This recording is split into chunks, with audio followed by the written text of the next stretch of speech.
I don't believe that anything that I read on Twitter or in the mainstream news about the male supremacy, the patriarchy, toxic masculinity, these things don't exist. But what does exist is rich people privilege. I damn sure know that exists. You can measure that on a scale.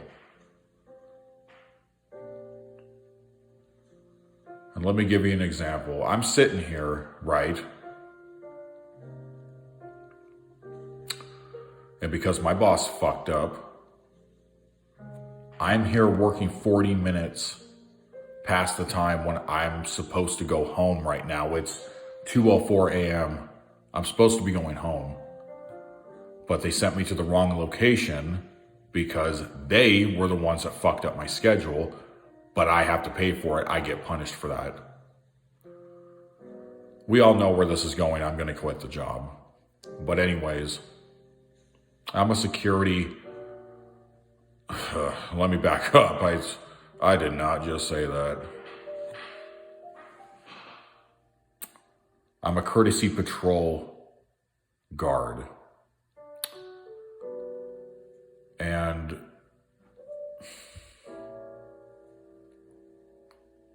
with that responsibility comes really nothing. The only reason I'm here is so these rich people here in Scottsdale at these luxury complexes I'm getting randomly put at can feel better about themselves. The rich privilege. And let me give you an example. There's a guy out here who was out here. He got picked up. He looks like Macklemore. And every weekend that I've worked here for the past couple of weeks, he's worn a button-down black shirt with a white shirt underneath with nice-looking slacks. Like, you could tell this guy has money. Everybody here has money. Everybody drives home or leaves this place when I see them on camera or staring out the window in cars that have to be over $80,000. Every single person living here. Nice black slacks and nice shoes on, and this guy sits out here on the curb next to my door, and he sits and he drinks Trulies and he smokes a cigarette and he keeps his head down and just stares at the pavement. Even when I go out to go do these stupid patrols that I don't need to do, it's a little loud when I close the door and he doesn't even look over. I looked at him last weekend. I closed the door and I stopped and I looked at him from the side and stared at him for a second. And he didn't even budge when he heard the sound of the door. He just kept looking down. Then he would drag the cigarette and he would drink the Truly, waiting to get picked up. And then when I was on my last patrol, in the pool area where the pool is shaped like a 4-leaf clover, has a waterfall, 4 big screen TVs in the cabana. It's pretty much anything you could ever ask for when moving into any kind of apartment complex. And there's a guy and a girl there that are younger than me. And they're sitting there. And they look sad. Just like the guy out here on the curb looks sad.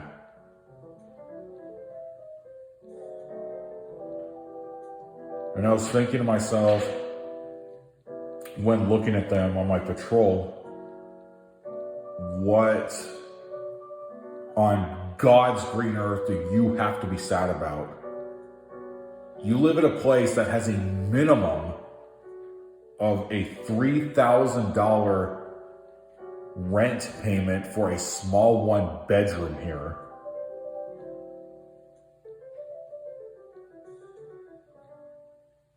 These people have no idea what pain is.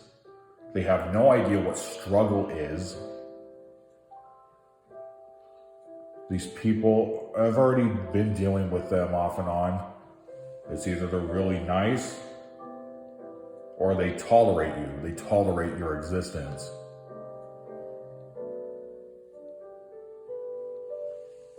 These people are wild here in Scottsdale. Just the level of narcissism with these people.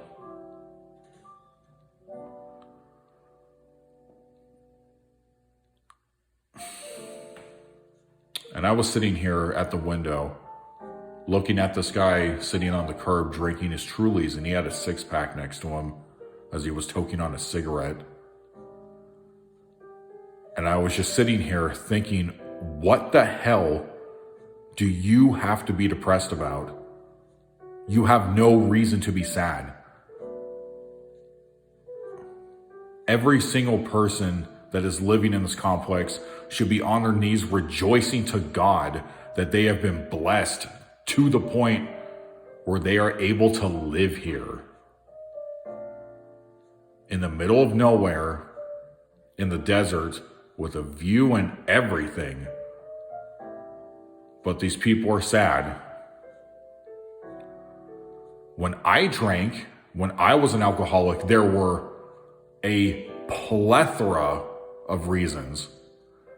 This guy sitting out here on the curb has no fucking reason to be depressed, to feel sad about anything. But this guy's most likely going to come back in some Uber or something, completely wasted like he did last Saturday and last Sunday.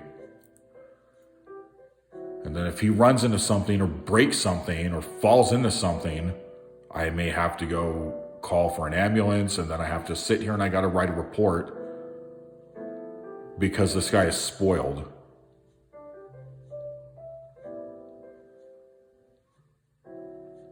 Does this guy know what it's like to almost be homeless? To be homeless? To not know where the rent money's coming from? To not know when your next meal's coming from? It just reminds me of this time I entered this contest for poetry called Compliment Me by this bitch